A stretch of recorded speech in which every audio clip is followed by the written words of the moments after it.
नमस्कार। अच्छा, राजस्थान का नाम सुनते ही मन में क्या आता है?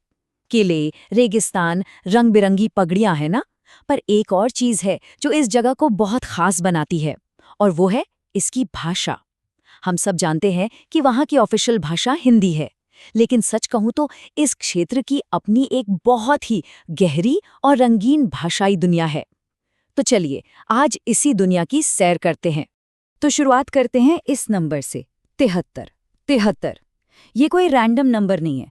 1961 की जनगणना के हिसाब से राजस्थान में ठीक इतनी यानी 73 अलग-अलग बोलियां बोली जाती हैं। जी हाँ, 73। ये आंकड़ा ही अपने आप में बताता है कि हम कितनी बड़ी भाषाई विरासत की बात कर रहे हैं। अब सवाल ये है कि ये इतनी सारी बोलियां आईं कहाँ से? इन सब की जड़ एक ही भाषा में है, राजस्थानी। तो इसके इतिहास और इसके स्ट्रक्चर को समझने के लिए हमें थोड़ा सा टाइम में पीछे चलना होगा। राजस्थानी भाषा का ये जो सफ़र है, ये करीब-करीब 1150 ईस्वी के आसपास गुर्जरी अपभ्रंश से शुरू हुआ। फिर ये प्राचीन और मध्यकालीन दौर से गुजरते हुए 1650 से 1850 के बीच अपने गोल्डन पीरियड मतलब स्वर्ण काल तक पहुंची। ये पूरा सफ़र ही दिखाता है कि इसकी जड़ें कितनी पुरानी और मजबूत हैं। और ये बात तो और भी दिलचस्प है कि राजस्थानी की अपनी खुद की एक लिपि भी है। इसे मुड़िया या महाजनी कहते हैं, और इसे टोडरमल ने विकसित किया था। ये देखने में देवनागरी से काफी अलग है, जो इसे अपनी एक अलग खास पहचान देती है। राजस्थानी भाषा कोई छोटा मोटा भाषा समूह नहीं है। अगर हम दुनिया भर में देखें तो इसका 16वां स्थान है, और अपने देश भारत में ये 7वें नंबर पर आती है। तो इससे इसके महत्व का अंदाजा आसानी से लगाया जा सकता है ना? अच्छा, भाषाविद एल.पी. टेस्सेटोरी ने एक बहुत अच्छी बात कही। उन्होंने इन 73 बोलियों को समझने के लिए इन्हें मुख्य रूप से दो बड़े ग्रुप्स में बांटा। ये दो स्तंभ हैं, मारवाड़ी और ढूंढाड़ी। चलिए, इन्हीं से इस भाषाई नक्शे को समझना शुरू करते हैं। तो मारवाड़ी और ढूंढाड़ी ये दोनों ही अपने अपने तरीके से बहुत पावरफुल हैं। मारवाड़ी क्षेत्रफल के हिसाब से सबसे बड़े इलाके में फैली है, तो वहीं ढूंढाड़ी बोलने वालों की संख्या में सबसे आगे है। और इनका साहित्य भी देखिए कितना अलग है। जहां मारवाड़ी का डिंगल साहित्य वीरों की कहानियां सुनाता है, वहीं ढूंढाड़ी का पिंगल साहित्य प्यार और रोमांस की बातें करता है। तो चलिए, पहले मारवाड़ी की दुनिया में चलते हैं। इसे हम वीरों की भाषा भी कह सकते हैं, क्योंकि इसका साहित्य वो वीर रस से भरा हुआ है। मारवाड़ी की गूंज आपको पश्चिमी राजस्थान के बड़े बड़े रेगिस्तानी इलाकों में सुनाई देगी, मतलब जोधपुर से लेकर बीकानेर और जैसलमेर से बाड़मेर तक। ये पूरे इलाके की मुख्य आवाज है। तो मारवाड़ी की खासियत क्या है? इसका साहित्यिक रूप है डिंगल, जिसमें आपको ज्यादातर वीर गाथाएं मिलेंगी।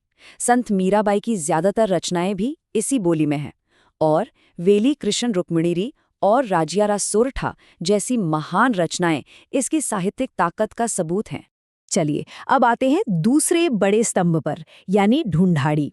ये वो बोली है जिसे सबसे ज्यादा लोग बोलते हैं, और इसका रिश्ता भक्ति और प्रेम के साहित्य से है।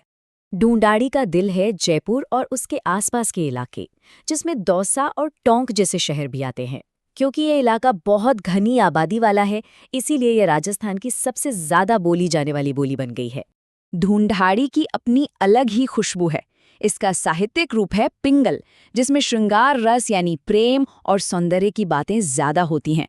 संत दादू और उनके शिष्यों का ज्यादातर साहित्य इसी बोली में लिखा गया है, तो ये भक्ति और प्रेम की भाषा है। और इसकी एक बहुत ही प्यारी और अनोखी पहचान है। ढूंढारी में प्रेजेंट टेंस यानी वर्तमान काल को बताने के लिए 6 शब्द का इस्तेमाल होता है। ये छोटा सा शब्द सुनते ही आप पहचान जाएंगे कि अरे, ये तो ढूंढाड़ी है। ये दिखाता है कि हर बोली की अपनी एक अलग धुन, एक अलग लय होती है। लेकिन रुकिए, कहानी सिर्फ मारवाड़ी और ढूंढाड़ी पर ही खत्म नहीं होती। राजस्थान का भाषाई गुलदस्ता इससे कहीं ज्यादा बड़ा और खूबसूरत है। चलिए, कुछ और अहम बोलियों से भी मिलते हैं। पहले मिलिए हाड़ौती से। ये कोटा बूंदी के इलाके में बोली जाती है, और इसे लिखना कहते हैं सबसे मुश्किल कामों में से एक है। अपनी जटिल लिखावट के कारण ये राजस्थान की सबसे चुनौतीपूर्ण बोलियों में गिनी जाती है। इसके बाद है मालवी, जो अपनी मिठास के लिए मशहूर है। इसे राजस्थान की सबसे मधुर और कर्णप्रिय बोली कहा जाता है। कर्णप्रिय मतलब जो कानों को सुनने में बहुत मीठी लगे। फिर आती है मेवाती। ये अलवर के इलाके में बोली जाती है और आज की जो हमारी स्टैंडर्ड हिंदी है उसके काफ़ी करीब है। कह सकते हैं कि ये राजस्थानी और पश्चिमी हिंदी के बीच एक पुल की तरह काम करती है।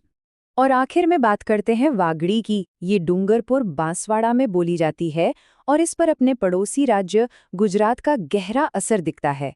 इसे सुनकर आपको गुजराती भाषा का टच साफ महसूस होगा। तो इन सभी खूबसूरत बोलियों से मिलने के बाद हम आखिर में किस नतीजे पर पहुंचते हैं? चलिए इस पूरे विश्लेषण का निचोड़ समझते हैं। देखिए, सबसे बड़ी बात यह है कि राजस्थानी कोई एक अकेली सिंगल भाषा नहीं है। ये बोलियों का एक पूरा का पूरा जीवंत परिवार है। एक ऐसा परिवार जिसकी दो सबसे मजबूत शाखाएं मारवाड़ी और ढूंढाड़ी हैं। लेकिन इस परिवार के हर सदस्य की, हर बोली की अपनी एक अलग पहचान है, अपना साहित्य है और अपना एक शानदार इतिहास है। और जाते जाते एक सवाल सबके लिए, आज की इस ग्लोबलाइज दुनिया में जहां सब कुछ एक जैसा होता जा रहा है, ये 73 अलग अलग आवाज़ें अपनी पहचान को कैसे जिंदा रखेंगी? कैसे ये सुनिश्चित होगा कि इनकी आवाज़ दब न जाए?